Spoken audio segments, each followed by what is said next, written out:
Madame la Première ministre, chef du gouvernement, Monsieur le Président du Conseil supérieur de la magistrature, Messieurs les présidents des institutions d'appui à la démocratie,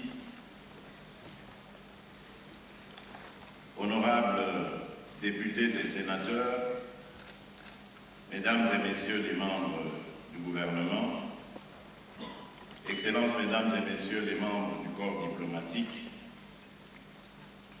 Monsieur le gouverneur de la ville, ici représenté, Monsieur le bourgmestre de la commune de Gombe, Monsieur le président du comité organisateur d'Expo Béton, Mesdames et Messieurs, distingués invités, c'est avec une grande considération pour l'urgence de nos enjeux nationaux en matière d'infrastructure et d'habitat que je m'adresse à vous aujourd'hui pour l'ouverture de la 8e édition d'Expo Béton RDC 2024. Cet événement d'importance stratégique s'inscrit dans une dynamique de transformation fondamentale, celle de notre cadre de vie urbain. Le thème de cette édition, Révolution urbaine, des solutions durables du corridor ouest pour Kinshasa et Congo central, ne saurait être plus pertinent dans le contexte actuel de notre pays. En effet, la croissance démographique rapide que connaît la République démocratique du Congo, tout en étant un indicateur de vitalité, soulève des défis cruciaux nécessitant une attention immédiate et soutenue. Elle nous impose d'adapter nos politiques publiques afin d'assurer un développement socio-économique inclusif, durable et résilient. Depuis notre indépendance, nous devons reconnaître que le secteur de la construction, des infrastructures et de l'habitat a souffert d'un manque d'attention stratégique, d'une analyse prospective qui pouvait nous permettre certaines anticipations. Ce manquement a conduit à un développement désordonné dans plusieurs de nos villes, notamment ici à Kinshasa.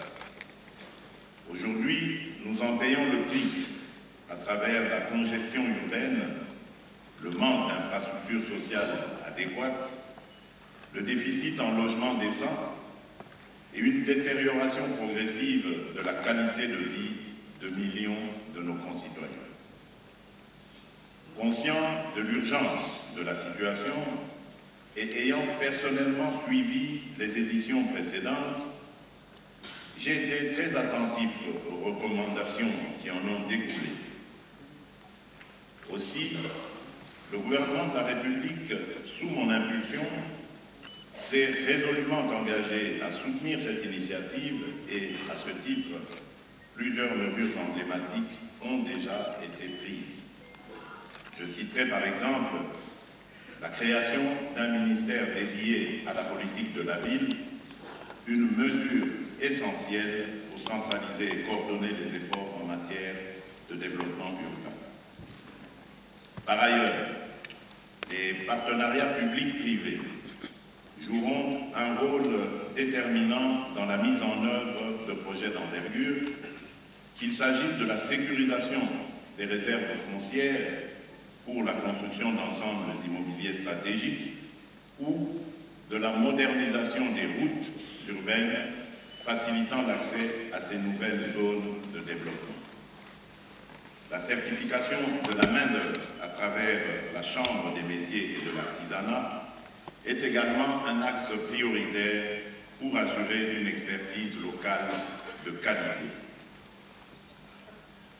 Mesdames et Messieurs, distingués invités, la question du désenclavement de nos territoires est une priorité absolue pour moi, car elle touche directement à l'égalité des chances pour tous nos concitoyens, quel que soit leur lieu de résidence. Lors de mon investiture le 21 janvier 2024, j'ai pris 6 engagements devant le peuple congolais qui constituent le socle de mon programme de gouvernance. En plus de ces engagements, j'ai placé le désenclavement de nos territoires parmi les 3 initiatives présidentielles prioritaires de mon mandat.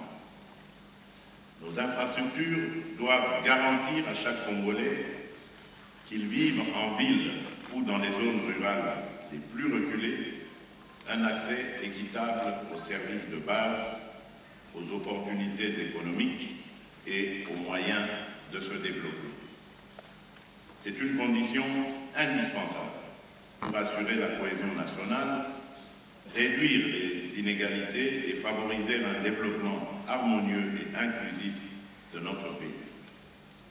Je suis résolument engagé à mettre en œuvre des solutions concrètes et durables pour intégrer pleinement nos territoires enclavés à l'économie nationale et internationale. Cela passe par l'amélioration de nos infrastructures de transport, de communication et d'énergie. Mon engagement sur cette question est sans équivoque. Faire du secteur de la construction, des infrastructures et de l'habitat un levier majeur de la transformation de notre économie. Je forme donc le vœu que les travaux de cette 8e édition d'Expo Béton aboutissent à des résolutions concrètes face aux défis du corridor ouest, tout en jetant les bases d'une véritable révolution urbaine. Une révolution qui transformera durablement Kinshasa et le Congo central et par extension impactera positivement l'ensemble du territoire national. Sur ce, je déclare ouverte la 8e édition d'Expo Béton RDC 2024. Que vive la République démocratique du Congo, que Dieu bénisse son peuple, je vous remercie.